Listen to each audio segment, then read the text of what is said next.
conversation. It sounds like it was news, isn't it? That's all it is. Just conversation. You guys ready? We're ready. Yeah. Hey, I'm here with the last orders. We're here. Yes. And the blessing of the carriage. So you've just supported Shadows. Yeah. How are you feeling about yourself? Oh, well, to be fair, I were a bit nervous because Kieran had a bit of a messy week. What happened to you? He's back in at go-karting. Yeah. He's back at go-karting, and we've just written a new song in the last 2 weeks.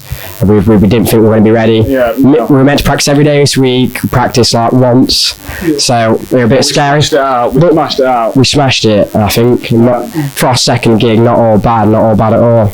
What was the question again? How was the gig? Sweaty. Yeah, Very, very sweaty. Quite a bit of people saying you're on like 20 minutes off the door. yeah. Told them to come forward, and they came forward. So I'll take that as a win. Yeah, man. Alright, so I got your set list here. So this is what they played. I don't know if you can say it. So talk us through this. Like, what's your favourite song to play? Favourite song to play right now? Personally, is Cut the Bullshit. Yeah, which is the new one we're on about. Probably mine. The first time you played it? Yeah, it's the first time we played it. The live debut, definitely. And it's just it's a proper big one, isn't it? Yeah. Massive punch in face, like. I would say I like to play I Bet You Look Good on the Dance Floor. That was my favourite today because I play two solos in that, and everyone looks at me like I'm dead cool when in reality they're not that hard. You feel great, And you're not that cool as well, probably more importantly. But yeah, I learned the second solo after like how long did we have to beg him for? About 3 weeks to beg him to learn the second solo. He never practices, but I always come through. After a month or so. But yeah, I mean, I like playing Monday Cinderella as well. Yes. That's a crowd pleaser already, isn't it? From first gigs and practices. Speaking of that song, it's coming out on Friday. This Friday, this interview will be released. What's the number? We're recording it. What's the date? Yeah. We don't know the date yet, but it will be on a Friday. But yeah, with this Friday, Monday Cinderella. Keep you in the loop and shit. Keep you in the loop. We always keep Sound Logic Views in the loop because he's a fucking quality geezer. On the bar. Con the bomb, yeah. We had Con around for our first ever photo shoot, and Was your second gig? You seem very like confident with the way you are, especially saying like how young you are, like getting into a scene at this age. What's it like? oh, it's buzzing. I always think like me and Morgan were in Mackie's earlier, and I was sat there, right, and I was like, there were these two like 11-year-olds in Udrich tracksuits laughing at me, about 13, laughing at me for what I was wearing, like sneakily in the corner, and I was like, if they knew what we were experiencing tonight, like not many people experience what we've experienced tonight even. Adrenaline in the rush, it's not Wembley Stadium. You only get from this sort of... and it's not Wembley Stadium, but it fucking feels like it when you're up there, mate. Well, like for me, I was actually in a band before lockdown, and what would it call? Shadows of a Silhouette to be precise. And I was approached by Ethan and then the boys, and the first practice I just knew that we was going to like be tight as fuck. And like now. Before us, right? Yes. Besides for 5 minutes. It's mint. 5 minutes we weren't liking each other. No. What was that? The other day. There is a few times where we're a bit iffy with each other, but at the same time, So we're all to the bottom and waste this. It's not even that. It's not even just fans. It's friends. Yeah, he was like, "Oh, if you come to practice, I'll get you on." I was like, "Don't disrespect me like Do not disrespect me with your bribery." Mint. But yeah, I've not actually felt this close to a bunch of boys in this long. It's so fucking cool. Like, yes, we've known, it's mint. It's like, we've known each other for like 5.5 months now, but it feels not even that. In December. I only met Toby in September. I met Toby here. Well, I feel like we've known each other for so long, and we're that tight and precise and stuff. Toby longer than you then. We're talking the origin story. Right, so the origin story. We come to see the Public Eye and Shadows of a Silhouette, here at the Bless. Bless. The Saturday night, and shout out to the Public Eye and the Shadows of the Silhouette. They brought us together. Matchmakers, Cupid. But well, we went to this after party, and Reece Carter dog, the goat. He's told us. Yeah, he's told me he's gone.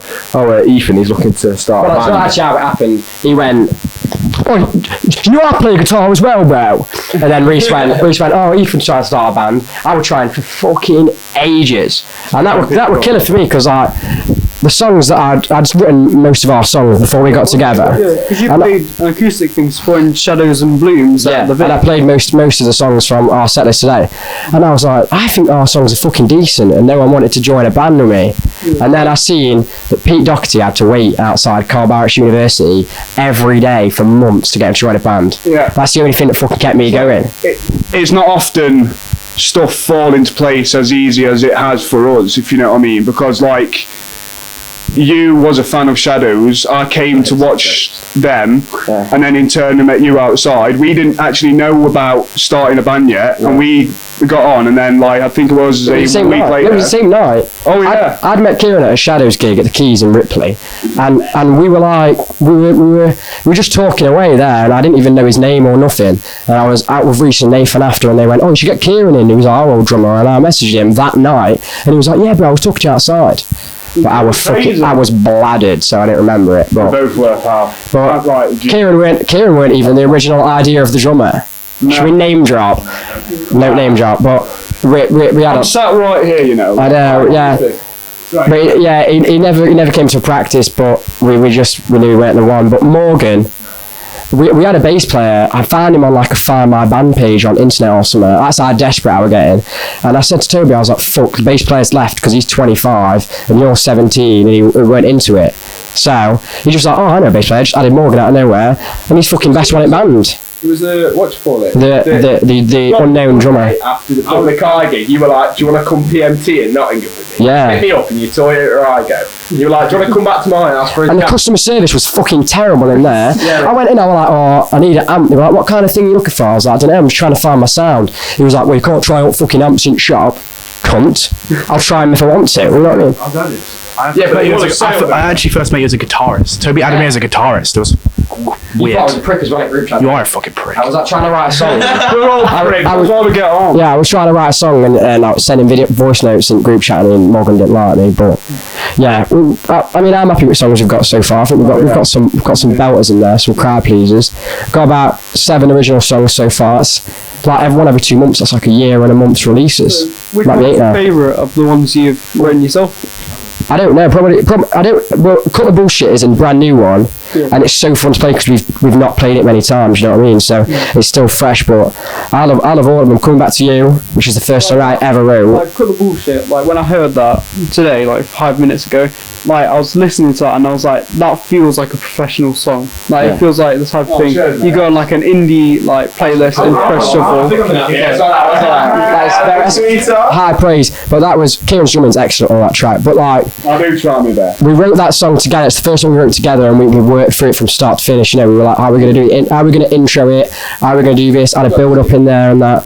But I like all the songs. Like Coming Back to You, that's the first song I wrote when I was like having a bit of a rocky time with girlfriend, and it's about like getting too comfortable in a relationship. You know, not realising that what you've got at home is actually everything that you're searching for on night sight. You know what I mean? Adding on to that, it just shows like this stuff don't just come from nowhere. It comes from either a happy moment, sad moment, depressed moment, or like like you're not just like manufacturing them, you're like proper. exactly, yeah, exactly. I mean, there's a common theme in my songs is escaping. The song about our songs that I write is escaping, and I don't know why they're all about getting away from something. Fuck, there's probably my own head because it's a fucking mess up there. But yeah, We'll call it squash for this but Perfect Harmony. I'm just reading through Settlers. Perfect Harmony. That one's about. It's about feeling trapped in the small towns that we live in. You know, we're not from Derby per se. We're from the small town villages on the outskirts and that. Alpha and Summercoats, Riddins. But yeah, it's just about feeling trapped in these small towns. So Will Scott. But New bassist. yeah, new bass for Shadow is fucking brilliant. Best guitarist I've ever seen in my life. Is, and I've never seen him play, and I can't fucking wait. Yeah, I mean, I tried to get him to join our band. It was fucking hard work. But that was that was on our like, third practice when he came round, and he was like, "You're not ready yet, boys." It's like Ferg's class, but they're both good in different ways. Like, I mean, I love Ferg to pieces, don't get me wrong, and I'm going to miss seeing him sound about. lad, like, I Yeah, hope he comes to shows. Like, It's nothing against him. It is a massive commitment. Like it is a massive, massive thing. like same like might be true to you. You left Yeah. or it's like I it's good. You're still like connected with them. Like, left through lockdown just because of the reason is like we didn't exactly know what the virus could do, yeah, and my mum and dad were on the like health risk. yeah. Yeah, so I didn't want to risk going around, but fair play to Nate that I think, well, I mean, Shadows are fucking ace, and I think they've got opportunity to be one of the biggest bands in the world. I genuinely believe that.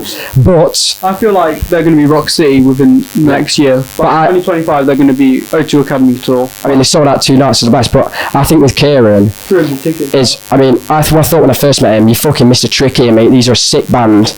But actually, Kieran is much more suited to our band Yeah. than he was to Shadows. and being on to that, like Tyler, I couldn't think of someone better because Tyler's always been around. Yeah.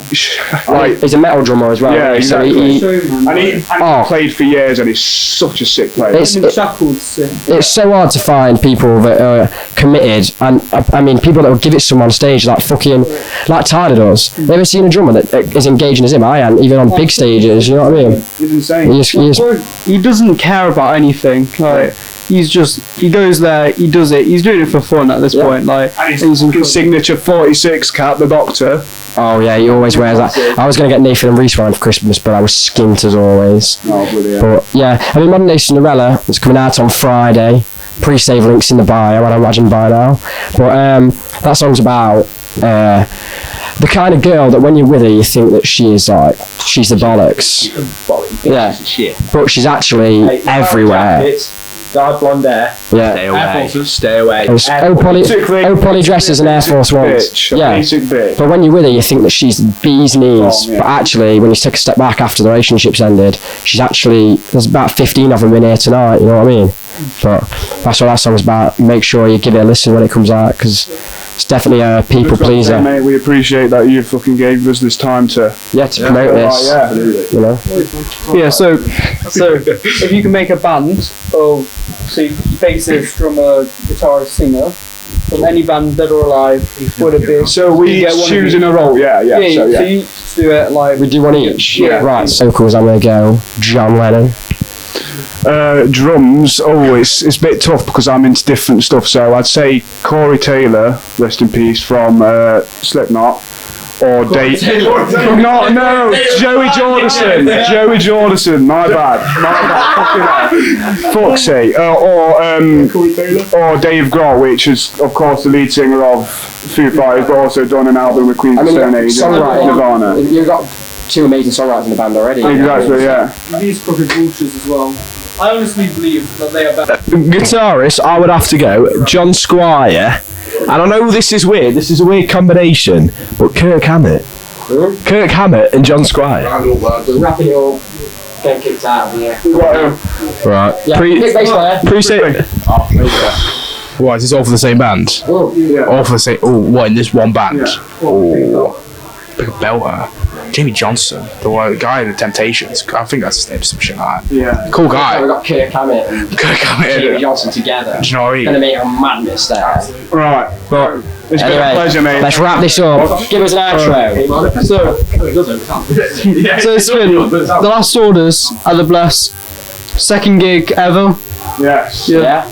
Appreciate it. Get us on socials, The Last Orders. Peace and love. Thanks for watching. Thank you. Alright, cheers. Cheers, mate. Thank you. It's been brilliant. Cheers, lads. Come, Bob.